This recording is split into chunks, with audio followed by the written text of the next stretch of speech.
सच्ची रामायण, लेखक पेरियार ईवी रामासामी।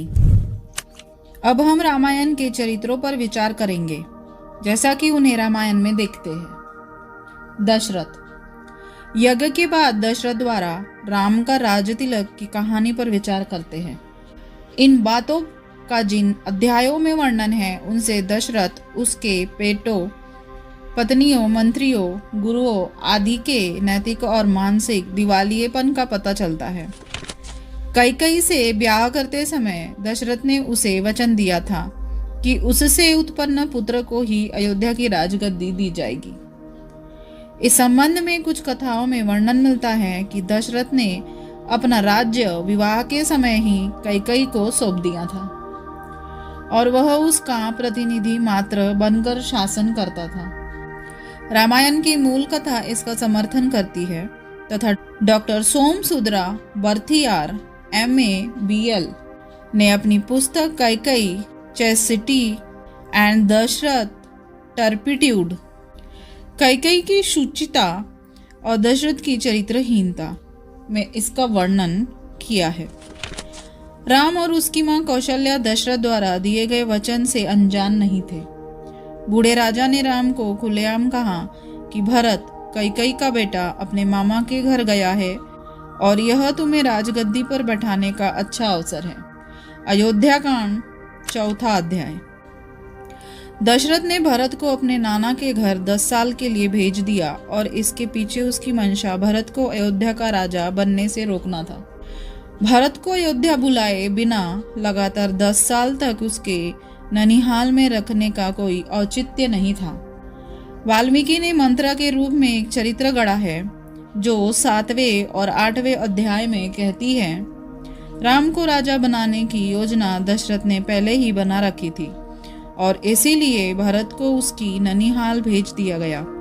भरत यदि राजधानी अयोध्या में होगा तो उसे देश की प्रजा की सहानुभूति प्राप्त होगी। प्रवास अपने मामा के घर में होने के कारण जनता से उसका संपर्क टूट जाएगा। दशरथ की यह भी मंशा थी। राम को राजा बनाने की घोषणा करने के अगले ही दिन दशरथ ने राम को गद्दी पर बैठाने की तैयारी शुरू कर दी। अयोध्या कांड, 1 अध्याय।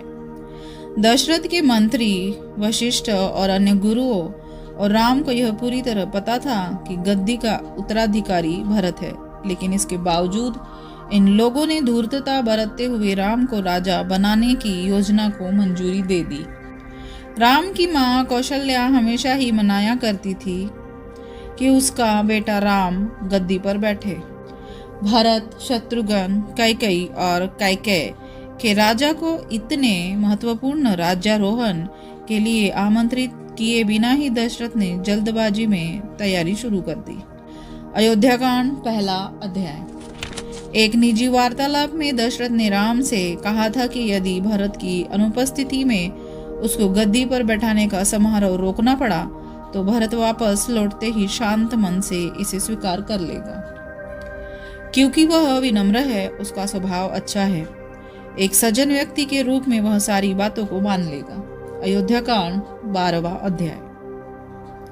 कैकेयी ने हठ किया कि उसके पुत्र भारत को राजा बनाया जाए और इसे सुनिश्चित बनाने के लिए राम को वनवास दिया जाए। दशरथ कैकेयी को मनाने के लिए उसके पैरों पर गिर पड़ा और उससे प्रार्थना करने लगा कि मैं तुम्हारी इच्छानुसार कोई भी घृणित से घृणित कार्य करने के लिए तैयार हूँ, बस राम को वनवास पर भेजने का हठ न करो। अयोध्या कांड, 12वां सर्ग। दशरथ ने कैकेयी से कहा, तुमने इतने यत्न से किए व्यापक आयोजन को विफल कर दिया। उसने कैकेयी को एक बार भी यह नहीं कहा कि राम भाइयों में सबसे बड़ा है और इसलिए वह राजा बनने का अधिकारी है। जब वह किसी भी तरह से कैकेयी को इस बात के लिए राजी नहीं कर पाया तो उसने राम को अपने पास बुलाया और उसके कानों में कहा, राम, मैंने उस समय भरत को राजा बनाने का वचन दे दिया था जब मैं अपने आपे में नहीं था, इसलिए यह तुम्हारे लिए बाध्यकारी नहीं है। तुम मुझे गद्दी से हटाकर राजा बन सकते हो। सभी प्रयत्न निष्फल हो चुकने के पश्चात दशरथ ने सुमंत्र को आज्ञा दी कि कोषागार का संपूर्ण धन भंडार का अनाज, व्यापारियों और वैश्याओं को राम के साथ वन भेजने का प्रबंध करें। अयोध्या कांड 36 सर्ग। कैकेयी ने जब इस पर भी आपत्ति प्रकट की, तब दशरथ ने पूरे मुद्दे को मोड़ते हुए कहा, तुम्हें तो सिर्फ राज्य चाहिए था ना, कि राज्य में जितनी वस्तुएं हैं वे सब। अयोध्या कांड 36वां अध्याय। दशरथ ने कोषागार में रखे हुए संपूर्ण आभूषण सीता को सौंप दिए। अयोध्या कांड 36 सर्ग। राम और सीता को वनवास भेजने के लिए जिम्मेदार कैकेयी पर दशरथ ने गालियों की वर्षा कर दी, पर वह अपने एक अन्य बेटे लक्ष्मण को राम के साथ जंगल जाने पर कतई चिंतित नहीं हुआ। यहाँ तक कि रामायण में लक्ष्मण की पत्नी की कहीं भी कोई चर्चा नहीं दिखती है। संस्कृत कॉलेज मद्रास के प्रोफेसर स्वर्गीय मिस्टर CR श्रीनिवास आयंगर ने वाल्मीकि रामायण का 1925 ईस्वी में तमिल में अनुवाद किया था। 1925 में प्रकाशित दूसरे संस्करण में अपने अनुवाद अयोध्या कांड पर टिप्पणी नामक पुस्तक के द्वितीय संस्करण में उन्होंने लिखा है कि दशरथ स्वात्मघाती था। आयंगर सुमित्रा व कैकेयी का समर्थन करते हैं, जबकि दशरथ के खिलाफ निम्नलिखित आरोप लगाते हैं। दशरथ ने कैकेयी को बिना विचारे जो 2 वचन दिए थे उनको वह भूल गया था। प्राप्त वचनों के अनुसार कैकेयी दशरथ से कुछ भी मांग सकती थी। दशरथ यह भूल गया था कि कैकेयी के साथ विवाह के समय उसने यह वादा किया था कि उस कैकेयी से उत्पन्न पुत्र को ही वह राजा बनाएगा। 60 वर्ष की पकी हुई उम्र में भी वह पाशविक लालसाओं से दूर नहीं था। यही नहीं, अपनी 2 पत्नियों कौशल्या और सुमित्रा का उसने कोई ख्याल नहीं रखा जिसका उसे अधिकार था। कैकेयी को खुश रखने के लिए उसने मूर्खतापूर्ण वचन उसे दिए थे। दशरथ ने अपनी प्रजा के सामने यह घोषणा की कि वह राम को राजगद्दी सौंप रहा है। यह दशरथ द्वारा कैकेयी और उसके पिता को दिए गए वचनों का खुल्लम-खुल्ला उल्लंघन था।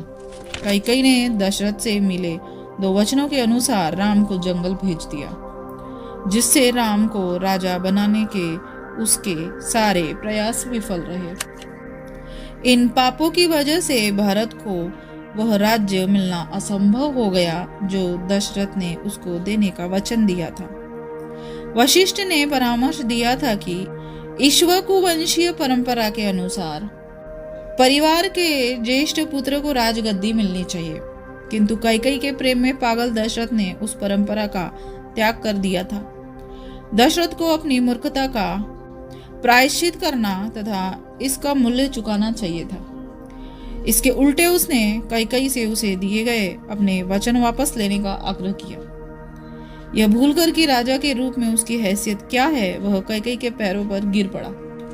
सुमंत्र और वशिष्ठ जो दशरथ के वचनों से अवगत थे, वे उसे कैकेयी को किए गए वादे की याद दिला सकते थे, दशरथ को सचेत कर सकते थे, राम को राजगद्दी न देने का परामर्श दे सकते थे, किंतु उन्होंने ऐसा नहीं किया। वशिष्ठ जो कि भविष्य दृष्टा था, उसने ही राम के राजतिलक के समारोह के आयोजन का मुहूर्त तय किया था, जबकि वह जानता था कि उसका यह राज्यारोहण निष्फल सिद्ध होने वाला है। सिद्धार्थ, सुमंत्र और वशिष्ठ कैकेयी से यह कहने पहुंच गए कि वह अपना वचन पूरा कराने पर जोर न डाले, और जब वे इसमें सफल नहीं हुए तो उन्होंने उसे काफी फटकार लगाई थी। राम का अभिषेक कराने के लिए दशरथ ने आम जनता और ऋषियों की अनुमति ली थी, मगर उन लोगों से बिना किसी परामर्श के ही उसने राम को जंगल भेज दिया। न मंत्रियों से मशवरा किया, न ही ऋषियों से या आम लोगों से। यह उसका अहंकार और लोगों की इच्छाओं का अनादर था। ऋषि या आम लोग जिनका अनादर हुआ था, इन्होंने भी इसका प्रतिरोध नहीं किया, न ही उन्होंने राम को जंगल जाने से रोका। राम को अपने जन्म तथा दशरथ द्वारा विवाह के समय कैकेयी को दिए गए वचनों की जानकारी थी। वह जानता था कि पिता द्वारा दिए गए वचन के अनुसार कैकेयी के बेटे को ही राजा बनाया जाएगा। अयोध्या कांड अध्याय 107। इसके बावजूद चुप रहा और अपने पिता को उसके द्वारा दिए गए वचनों की याद दिलाने के बजाय स्वयं राजा बनने के लिए तैयार हो गया। दशरथ ने राम से कहा था, संभव है कुछ बाधाएं उनकी योजना पर पानी फेर दे। उसने आगे कहा कि भरत उदार और सज्जन है और आध्यात्मिक प्रकृति का है। अपने मामा के घर गए उसे काफी दिन हो चुके हैं। कई बार मजबूत इरादे वाले लोग भी बाहरी कारणों से अपने विचार बदल लेते हैं, इसलिए अपेक्षित होगा कि समारोह भरत के लौटने के पहले ही संपन्न हो जाए। अयोध्या कांड अध्याय 4। इस तरह दशरथ ने भरत को उसका वाजिब हक नहीं देकर धोखा देने की कोशिश की और मिली भगत द्वारा राम को राजा बनाने का निर्णय किया। राम ने भी इस षड्यंत्र को चुपचाप मान लिया था। दशरथ ने राम से कहा कि मान ले हमारे सभी प्रबंध और कार्यक्रम निरस्त हो जाए, तब भी भरत मान सकता है, क्योंकि वह उदार, सरल हृदय, धर्मात्मा तथा बुद्धिमान है। भरत को अपने नाना के यहाँ गए हुए बहुत समय हो गया है। दृढ़ तथा निश्चय विचार वाले परदेसी व्यक्ति का भी मस्तिष्क परिवर्तित हो सकता है। जनक को आमंत्रित ही नहीं किया गया था। डर था कि भरत को राजा बनते देख वह जनक इसका विरोध कर सकता है, क्योंकि सिर्फ राम को ही गद्दी पर बैठने का अधिकार था।